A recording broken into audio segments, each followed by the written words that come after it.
एक जंगल में एक हाथी रहता था। उसे अपनी ताकत पर बड़ा घमंड था। वह अपने सामने दूसरे जानवरों को कुछ भी नहीं समझता था। अपने मजे के लिए वह उन्हें हर समय तंग करता रहता था। वह कभी किसी पक्षी के पेड़ पर बनाए घोंसले को उजाड़ देता, तो कभी पूरा का पूरा पेड़ ही उखाड़कर फेंक देता।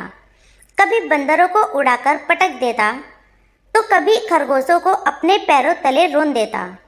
सभी जानवर उससे बहुत परेशान थे, लेकिन उसकी ताकत के सामने कुछ नहीं कर पाते थे। एक दिन हाथी नदी से पानी पीकर लौट रहा था।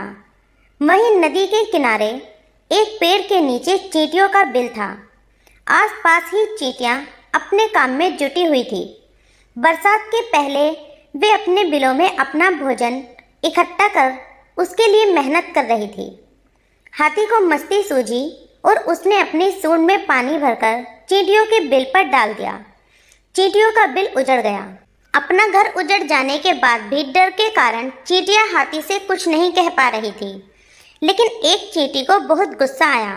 वह बिना डरे तेज आवाज में हाथी से बोली, ये क्या कर दिया तुमने? हमारा घर उजाड़ दिया, अब हम कहाँ रहेंगे? चींटी की बात सुन हाथी बोला, चुप कर चींटी, नहीं तो अभी तुझे अपने पैरों के नीचे दबाकर कुचल दूंगा। तुम्हें इस तरह दूसरों को तंग करने का कोई अधिकार नहीं। जब तुम्हें कोई तंग करेगा तब तुम्हें समझ आएगा। चींटी ने फिर से बिना डरे कहा, कोई मुझे तंग करेगा? तू इतनी छोटी सी तो है, तू मेरा क्या बिगाड़ लेगी? हाथी जोर जोर से हंसने लगा। तू मुझे जानती नहीं क्या? मैं इस जंगल का सबसे ताकतवर जानवर हूँ। किसी की हिम्मत नहीं कि मुझे कुछ कह सके। तूने पहली बार ये गलती की है, इसीलिए माफ़ कर रहा हूँ। आइंदा ध्यान रखना, नहीं तो मारी जाओगी। हाथी धमकाते हुए बोला। चींटी उस समय तो चुप हो गई, लेकिन मन ही मन सोचने लगी कि इस घमंडी हाथी को सबक सिखाना जरूरी है, वरना ये यूं ही सबको परेशान करता रहेगा। ये मौका उसे उसी दिन शाम को मिल गया। उसने देखा एक पेड़ के नीचे हाथी बड़े आराम से सो रहा है। चींटी उसकी सूंड में घुस गई और उसे काटने लगी। आराम से सो रहे हाथी की डर से झटपटा कर आंख खुल गई। झटपटाते हुए उसने अपनी सूंड को इधर उधर हिलाना शुरू कर दिया। यह देख चींटी और जोर से उसे काटने लगी। हाथी से दर्द सहन नहीं हो रहा था। वह जोर जोर से रोने लगा और मदद के लिए पुकारने लगा, लेकिन उसकी मदद को कौन आता? उसने तो जंगल में सबको परेशान कर रखा था। चींटी उसे काटती रही और वह दर्द से चीखता रहा। अंत में निढाल होकर वह जमीन पर गिर पड़ा और रो रो कर कहने लगा, क्यों मुझे परेशान कर रहे हो? मैंने तुम्हारा क्या बिगाड़ा है? यह सुनना था कि चींटी बोली, मैं वही चींटी हूँ जिसका तुमने और तुम्हारे साथियों ने घर उजाड़ दिया था। अब मुझे समझ आया कि जब तुम दूसरों को तंग करते हो तो तुम्हें कैसा लगता होगा। मुझे सबक मिल गया है।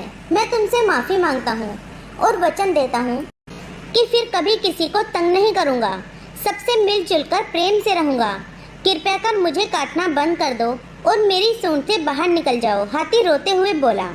चींटी को हाथी पर दया आ गई।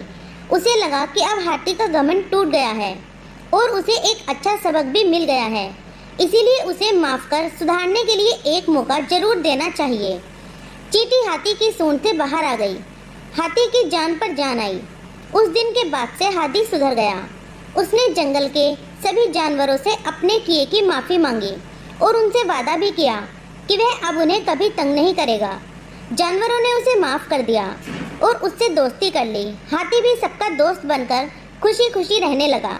सब जंगल में मिलजुल कर रहने लगे। तो प्यारे बच्चों, इस कहानी से हमें ये सीख मिलती है कि कभी घमंड नहीं करना चाहिए। घमंडी का घमंड कभी ना कभी जरूर टूटता है। दूसरों की सदा सहायता करनी चाहिए, तभी मुसीबत के समय वे आपकी सहायता करेंगे। कभी दूसरों को परेशान नहीं करना चाहिए। सबसे मिलजुल कर रहना चाहिए।